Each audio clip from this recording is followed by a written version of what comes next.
This is an issue that I have deeply cared about for almost 20 years. And I will tell you, because you're the one who gets things out of people and can get people to talk about things. All right, tell me. But I was in analysis, like many other crazy people in the world.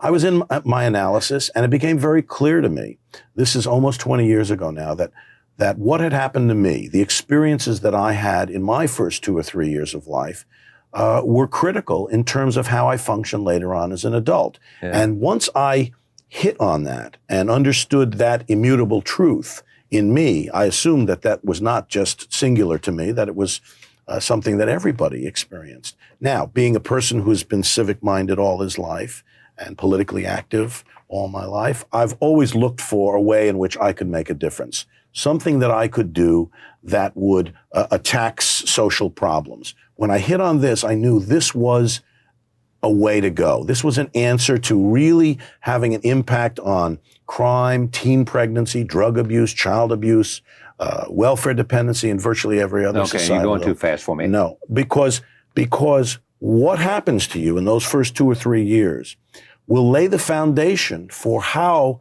you are going to function later on in life. If you have good, positive, nurturing experiences early on, you will fit into society in a comfortable way. You will succeed in school. You will do well with the opposite sex. It all comes down to attachment.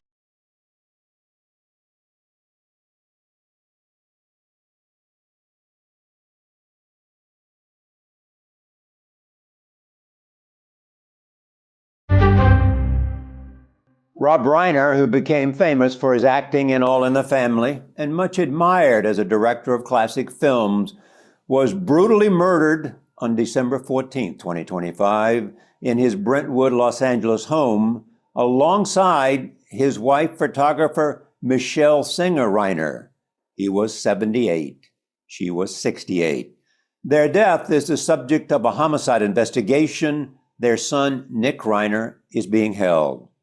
Rob Reiner, the son of legendary writer-director Carl Reiner, first made it as an actor, portraying Meathead, the liberal son-in-law on Norman Lear's groundbreaking sitcom, All in the Family. It earned him 2 Primetime Emmys and made him a familiar face on American television. The series became a cultural discussion for the generational clash of the 1970s. Reiner reinvented himself as a director with an extraordinary streak of films in the late 20th century that have become classics in several genres. He debuted with the rock mockumentary This Is Spinal Tap, followed by the coming-of-age drama Stand By Me, The Adventure, The Princess Bride, the romantic comedy When Harry Met Sally, and the legal thriller A Few Good Men. Reiner's range made him one of Hollywood's most versatile and celebrated filmmakers. At the same time, he continued to act in films and television shows. Reiner's company, Castle Rock Entertainment, made a number of popular properties, including Seinfeld and The Shawshank Redemption. He emerged in the 21st century as a prominent liberal voice and activist, especially in democratic politics, gay rights, women's rights, and children's issues. Rob Reiner is known for directing films like A Few Good Men and Misery and others, but lately he has been focusing his attention on another matter, raising awareness of the importance of the first 3 years in a child's development. As founder and campaign chair of I Am Your Child, he's been speaking to politicians, corporations, and television audiences. He joins me now for a conversation about this issue and about his career, and I am very pleased to have him back on this program at this desk. Welcome back, sir. Thank you. Nice to have you be here. here, Charlie. It's good to have you in person again. Tell me about all of this. We did a program tied in with when the White House was announcing its entire, and I think there was a report that came out at that time. I mean, why is Rob Reiner, filmmaker, corporate mogul, involved in this? We were very much responsible for helping put together that White House conference, right, which happened on April 17th. It was part of an overall strategy, media strategy, to get out to the public the importance of the first 3 years of life. Right. There had been research in brain development that actually had been around for almost 15 years, but had never really been disseminated to the public. And this is an issue that I have deeply cared about for almost 20 years. And I will tell you, because you're the one who gets things out of people and can get people to talk about things. All right, tell me. But I was in analysis like many other crazy people in the world. I was in my analysis, and it became very clear to me, this is almost 20 years ago now, that what had happened to me, the experiences that I had in my first 2 or 3 years of life, were critical in terms of how I function later on as an adult. Yeah. And once I hit on that and understood that immutable truth in me, I assumed that was not just singular to me, that it was something that everybody experienced. Now, being a person who's been civic-minded all his life and politically active all my life, I've always looked for a way in which I could make a difference, something that I could do that would attack social problems. When I hit on this, I knew this was a way to go. This was an answer to really having an impact on crime, teen pregnancy, drug abuse, child abuse, welfare dependency, and virtually every other society. Okay, you're going too fast for me. No, because what happens to you in those first 2 or 3 years will lay the foundation for how you are going to function later on in life. If you have good, positive, nurturing experiences early on, you will fit into society in a comfortable way. You will succeed in school. You will do well with the opposite sex. It all comes down to attachment. This is something that I instinctively knew and then discovered later on that there was scientific evidence, hardcore scientific evidence to back this up. Now, you're saying that the reason that I am this wonderful and warm and engaging and intelligent and athletic human being at age 55 is the fact that my parents in my first 3 years of life told me how wonderful and extraordinary and special and loving I was. And gave me more than my share, which they did. Yes. I got more love. I never doubted for a second All right. that I was loved, that I could do anything in the world that I wanted to do. It's held you in good stead. Get everything in the world that I want. It's held you in good stead, yes, it no? has. Okay. But I didn't realize it would happen all during the first 3 years of my life. Suppose I'd... Go ahead. To a large extent, it does, though, because the way we attach to our primary caregivers, usually the mother or father, or another caregiver, happens in the first year, the first couple of years. What do you mean the way we attach? Attach, the way you bond with your primary caregiver, the way you make a connection with your parent, your mother or your father. That attachment, that ability to attach, lays the foundation for your ability later on to make attachments to other people, to the opposite sex, to coworkers, to friends. A successful attachment early on holds you in very good stead later on in life. You will not find one single person in jail for a violent crime who had a great childhood. Are you serious? I mean, there are studies that show this? Yes. There's not anybody that's been accused of a vicious, violent crime. I don't mean accused. I mean actually committed. Convicted and committed. Convicted and committed a crime. Yes. Fair point. Yeah. Committed, did the deed. Right. Who had a warm, loving, supportive childhood. No. You can look at every single person who was either raped or murdered, and there is some dysfunction, and we can now track it and see. We don't talk about it in terms of touchy-feely stuff anymore. This is something we thought about in terms of child development. But now we have hard brain science to back it up. What I did in the special on April 28th. This is one with Tom Hanks and Colin Powell and all the famous people in the world. The president and the first lady. Right. We put the brain scans. They have new imaging techniques. We put these brain scans up on the screen, and we showed a healthy brain on one side. Yeah. And on the other side was a brain about 2/3 the size of that healthy brain. It had black crevices in where gray matter should be that wasn't. And that was the brain of a child who was neglected. Children like you see in the Romanian orphans, or children born into poverty that do not have parents who nurture them and take care of them. The brains don't develop. And the brain develops to 90% of its size in the first 3 years. And the connections that the brain makes. The gray matter that gets filled in properly happens in those first 3 years. You know, you're about here to tell me that when you take the genetic code that you're given at birth. That you can't alter. That you're born with. I see. You take the next 3 years of your life, and it's pretty much writ what's going to happen to you.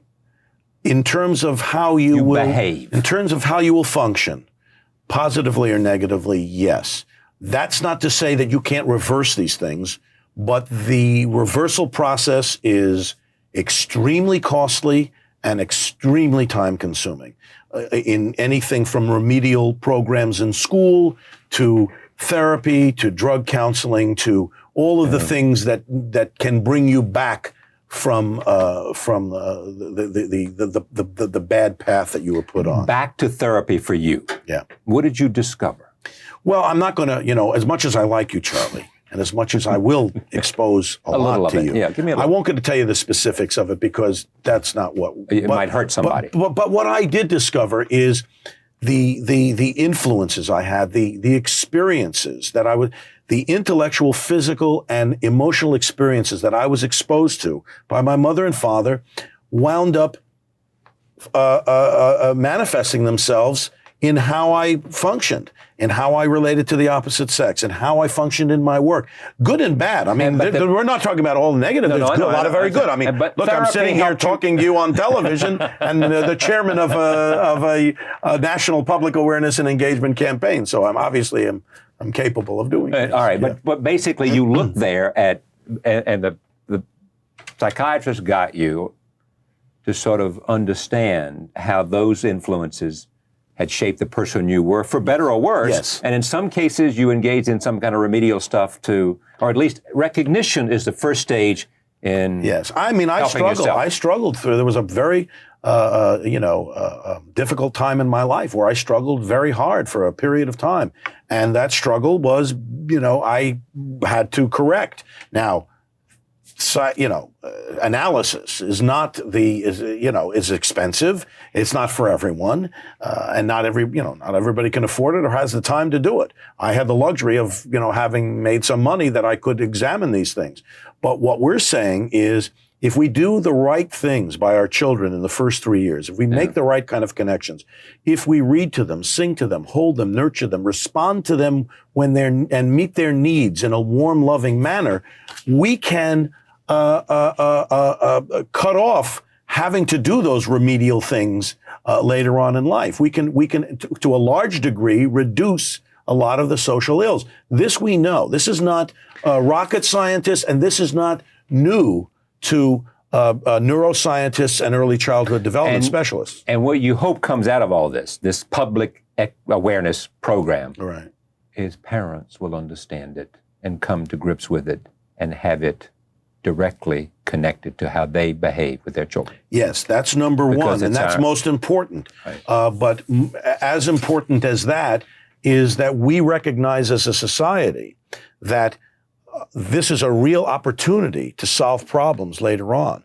and to reduce the tax burden and the incremental health care costs that we have, and to increase the tax base if we are producing productive citizens. So it's an opportunity for policymakers to see a way into problem solving, and to, once you understand that there is a nexus between what happens to you in the first 3 years and what happens later on in life, you start looking at problem solving through the prism of 0 to 3. Okay, you talked to the president about this. Talk to the president, the first lady. The first lady has been, she's wonderful. Kids has been her issue for a long time. And this particularly, she understands the 0 to 3 issue to her bones, and the president as well.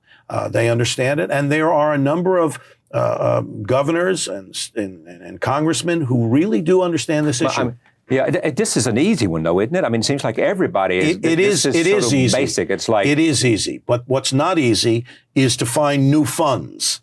And we're not talking about any federally funded program. That's not what we're talking about. We're talking about a partnership that would be created between the federal government, the state governments, local communities, and corporate America, all coming together to make an investment in communities to have comprehensive, interlocked services of healthcare, quality child care, parent education, and intervention services for families at risk. And if we can provide those services for every community in this country, we have a chance to not only raise living standard, kids doing better in school, competing in the global economy better, all of those things are going to happen because we're making the investment at the prevention level, and we're making the investment, and planting the seeds at the grassroots, and it comes in an integrated way. Exciting to be part of an idea that's larger than yourself, isn't it? It's way larger than me, and it's interesting. Now, once like I say, I've been thinking about this for almost 20 years. I now have a bit of a power base from which to work, and to use this opportunity to try to further this is the greatest thrill for me in my life, because I've always wanted to do something. And I hate to say it, but if I could make a living, doing this, I wouldn't make films. I mean, Are you serious? Yes, I'm absolutely serious, because this is actually affecting people's lives. I mean, I know films do. They affect people's lives, and we move people, and they learn things, and there's emotional things that they get from it. But we're really, where the rubber meets the road, we're actually affecting people's lives and how they're going to function later on in society. That, to me, is a much more satisfying thing to be doing. Well said.